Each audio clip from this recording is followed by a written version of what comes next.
barely have 178 followers on Instagram. I follow none of my friends, and I never look at stories. Still, my social media used to be a source of anxiety and distractions until I deleted those apps from my phone and shifted my mindset. It all started 2 years ago when I made the New Year's resolution to read more books for pleasure again, but I didn't have time.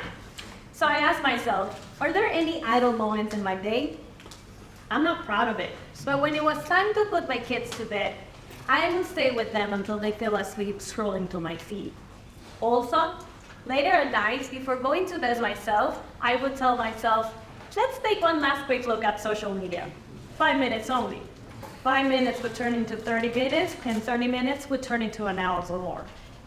Raise your hand if you've ever spent more time than 10 minutes on social media. I wasn't tracking my time then, but I must have been averaging 1 to 2 hours per day. So I decided to use some of that time to read. However, implementing this resolution proved to be a challenge because the urge to look at my phone was strong. So in order to avoid the temptation, I deleted social media from my phone, and I'd make sure I had a Kindle loaded with great options right by my side when it was time to put my kids to bed. This simple hack worked amazingly well. It created so much time. By the way, it doesn't mean that I deleted my accounts. I'm not suggesting that. I still keep a couple of profiles, but I access them exclusively from my computer. And trust me, they lose much of their appeal on a larger screen. Plus, I don't work in front of a computer the whole time, so I can only check a couple of times per day.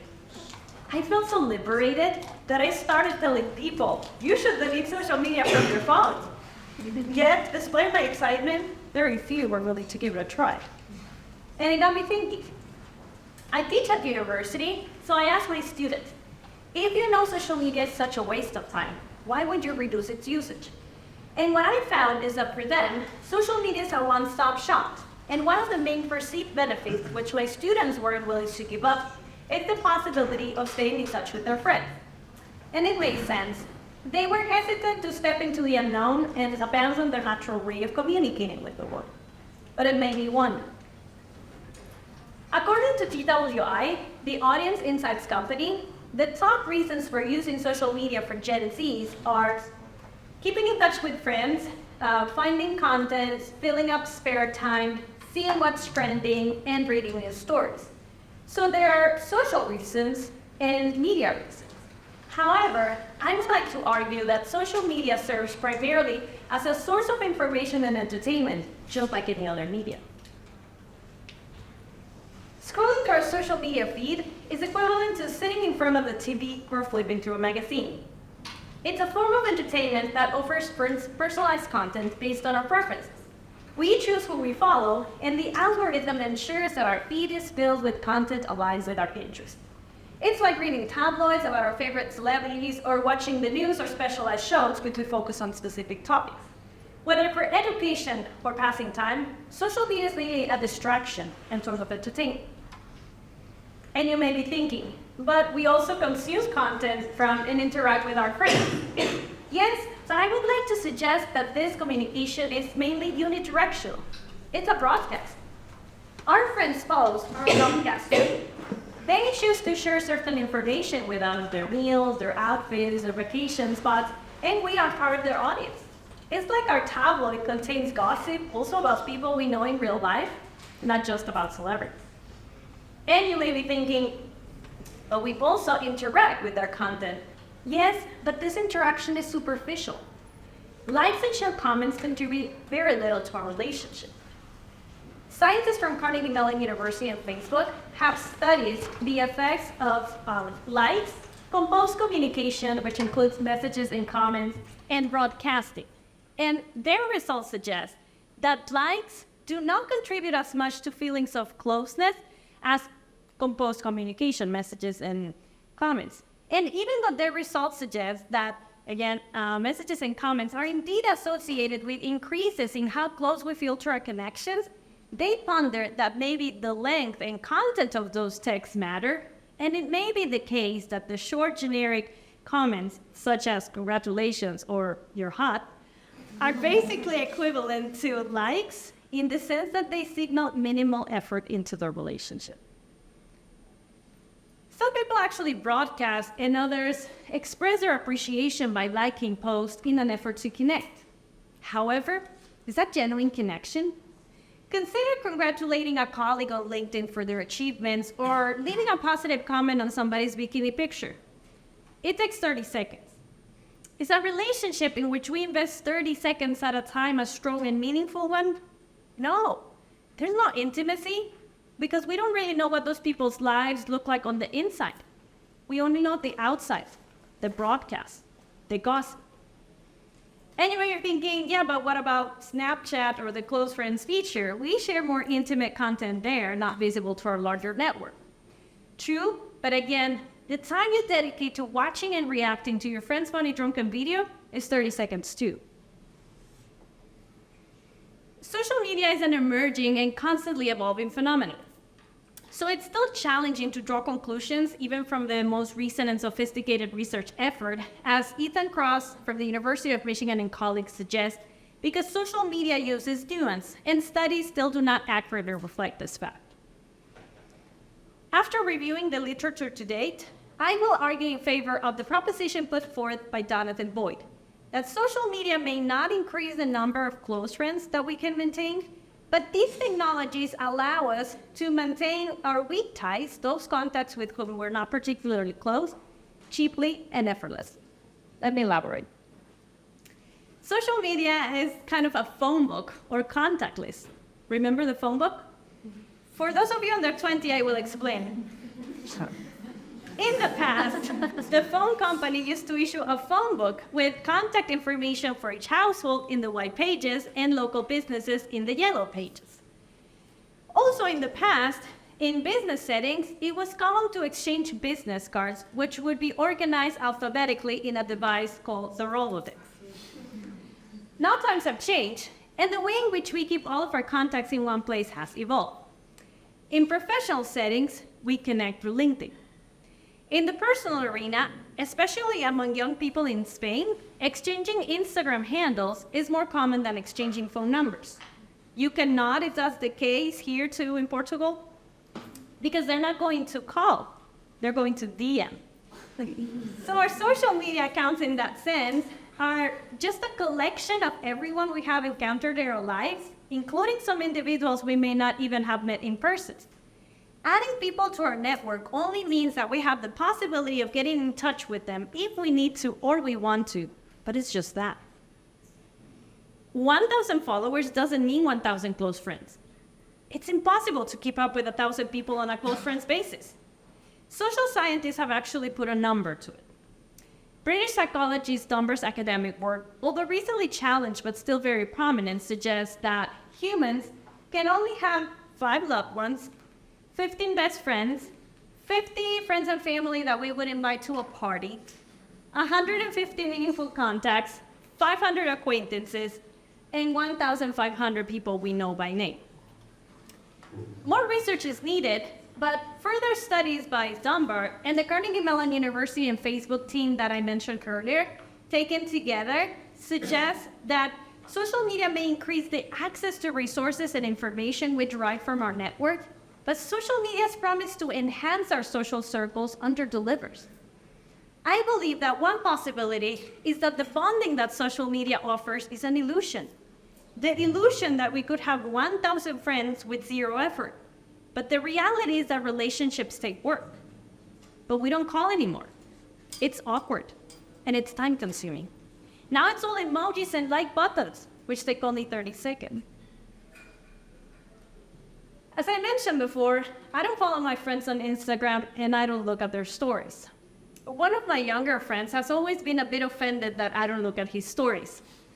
And I said, why do I need to? And he said, so you know what's going on with my life. And I replied, but you can tell me what's going on with your life. And he insisted, but all of my other friends look at my stories, and then when we get together, that's a conversation starter. And I said, I get that, and that's great, but that's just a tiny fraction of all the things that you and your friends will end up talking about organically. How about when you and I get together, you tell me a story, a real verbal story about the Instagram story, and we can go from there. And that's when it hit me. It's all about the conversations we have. That's when I understood why my students and I, before my New Year's resolution, were reluctant to give up social media. We think of it as an outlet to maintain our relationships, but what if that assumption is not 100% accurate? What keeps relationships alive is not the fact that we're informed about our friends' lives through social media posts. It's the fact that we have conversations about the events that originated the post, whether we look up stories or not. Think about this.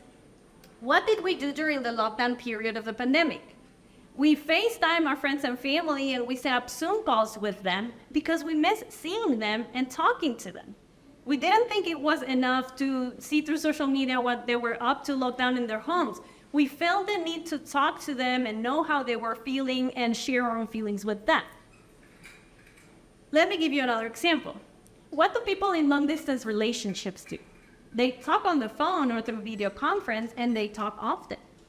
A long-distance relationship would not be sustained if the two people involved just gave like on each other's pictures, or if the relationship was simply reduced to commenting, "Oh, I love you, you're so beautiful," and that's it. Another example, say something important happened to one of your friends, and maybe they got engaged, or maybe they received a job promotion. Surely there will be a post about that. And let's imagine that you missed the post. It doesn't matter. Your friend will be very excited to tell you all about it during your next encounter or phone conversation. And when you hear the news, you will offer congratulations and support, and you will encourage your friend to tell you more. We tend to forget that following each other on social media is not necessary for a relationship to exist. Only 20 years ago, there was no social media as we know it today, and we all had friends. Even now, people who don't have social media by choice, or because they're too old or too young, I'm thinking my grandma and my daughter, they have friends and loved ones too. Finally, some of us have friends who live far away, and we have the option of staying connected with them through phone calls, social media, or books. Personally, I used to rely solely on social media to stay in touch with my friends from college. I never got into the habit of calling them, and unfortunately, the relationship dwindled. Now, after realizing that social media alone wouldn't keep me connected, I've decided to follow less and call more. Now I have friends whom I call but don't follow. Some of you may call and follow, but the number of people you can call is limited. And I bet that if you were to unfollow those friends who live far away, but continue regular phone conversations, your relationship would still likely flourish because the social media aspect is just a tiny supplement to the relationship that helps us keep up with the photos and videos, but there are alternative ways of sharing digital mementos other than broadcasting them on social media. In conclusion, the social part of social media is reduced to being a digital repository of all of our contacts, where we can superficially maintain relationships with our acquaintances through likes and comments on their updates. But our close relationships are going to be maintained anyway because we nurture them through face-to-face contact or conversations, not because of social media. The media part is the main component of it. Most of the time we use it to consume photos and videos from content creators, whether that's our friends creating content about their personal lives or professional brands, celebrities, and influencers. Social media is not social, it's just media. When we adopt this perspective, it's a lot easier to reduce our screen time. I encourage you to embrace the opportunity of reclaiming a significant amount of your time by taking a step into the unknown. How? Consider deleting social media from your phone. You can do it. We all can. But you must have a plan. What are you going to do when you find yourself bored? Are you going to meditate? Are you going to read a book? Maybe you want to use some of that time to study or practice a new skill. Or perhaps you want to call a friend. The choice is yours, but having a plan in place will ensure that you make the most out of your newfound time. You can still keep your accounts for occasional limited entertainment and use them in ways that allow you to connect more meaningfully. For example, you can use social media to organize get-togethers with your friends. Or you can use them to connect with people with similar interests and meet them in real life. Or if you see somebody who you haven't talked to in a while broadcast an important life event, instead of just liking the post, surprise them by calling them to congratulate them and inquire about their life in general and well-being. It's going to feel a little awkward and require you to step outside of your comfort zone, but connecting with someone through genuine conversation is worth it. Thank you.